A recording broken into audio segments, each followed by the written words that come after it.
Imagine if 7 billion people on the planet all sat there and said, what difference will I make?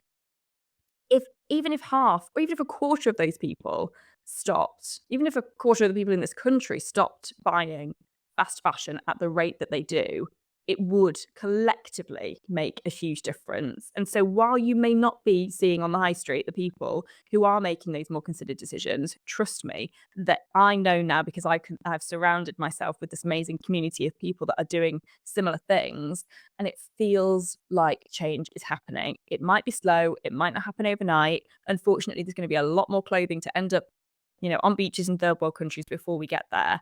But I do feel as though we are getting there. We are making steps. And you dip your toe once, you nip into your first charity shop, you rent your first dress for a wedding, and it becomes really addictive because then that's the story to tell. It's a bit like when I was younger, it used to be, oh, I love your coat. And you'd be like, oh, it's from Primark. Now it's, oh, it's from Oxfam. Or, oh, I've rented it for the week, so I'm going to wear it every single day. That's the story that I think people now are quite kind of proud. It's that badge of honor to wear. So collectively, we'll make a huge difference. Individually, not much of a difference is being made. But trust me, you're not an individual in this. There's this whole movement happening, and you should want to be a part of it.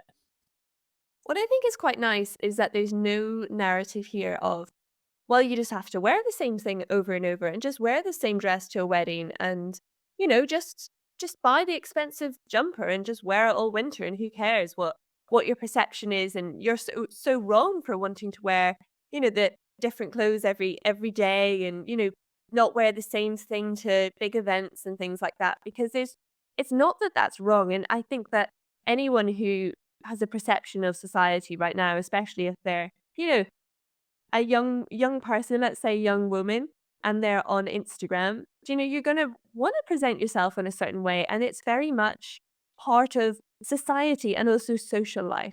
That is very much part of who we are now and the generation that we are in. And of course, if you did say, well, actually, I just want to wear the same dress for every event, I think there's a very much more of an acceptance of kind of if anyone kind of comes and says, okay, this is my point of view and this is what I want, I think there's a huge acceptance for that. But if that's not really what you want to do, there's a lot of different alternatives. As you said, I didn't actually know that there was, you can pay like 35 quid a month and get different things sent to you. Like, that's so cool. I know there's bag subscriptions as well for like designer handbags. And even, we're not talking about £2,000 handbags, just good quality things that are that premium price, a few £100s, not a few £1,000s, but they do last long. They fit nicely. They're lined. They're comfortable. They're cozy. But, there is that rotation that you can have. It's just kind of changing the way that we think.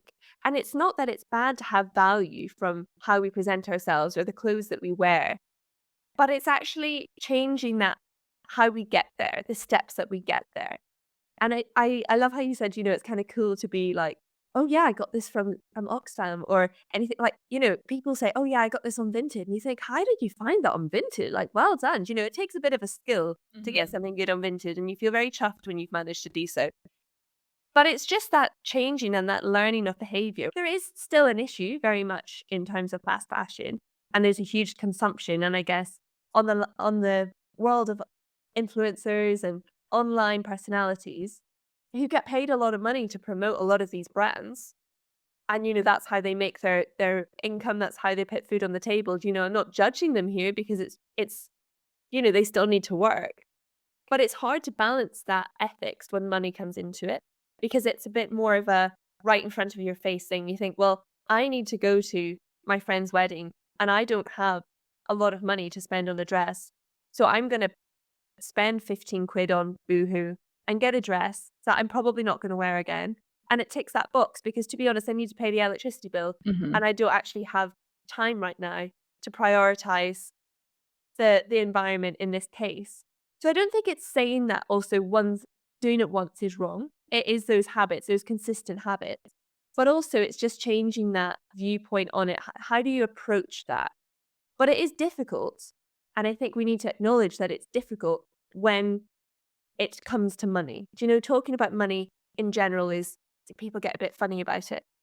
And it's not always cheaper to be like conscious of the environment. And I think that's a huge barrier for people. And I loved one of the pieces of content that you did was you went and asked people, where did you get your outfit from? I think you were at Wimbledon.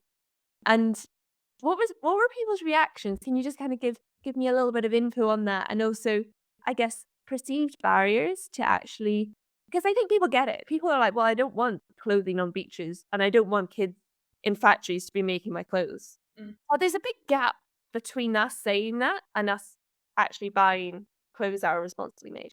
I think the gap ultimately comes down to a very similar gap to being in a supermarket and looking at a packaged chicken. If you had to slaughter that chicken yourself, and look, I'm a meat eater. I come from Lincolnshire, the land of the sausage. So I do eat meat myself, but I will go to my local butchers. We will have a conversation about it. I don't eat a lot of meat, but I do eat meat. I'll be totally honest. If I did have to kill it myself, would I eat it? Absolutely not.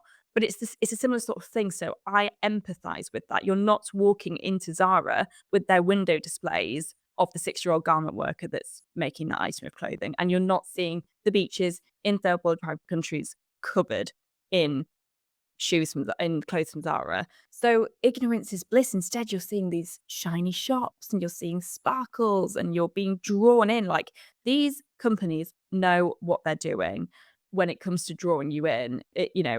People are addicted to it in the same way that we're addicted to our phones, in the same way that a lot of us are addicted to social media. It's drawing you back in, and they know what they're doing.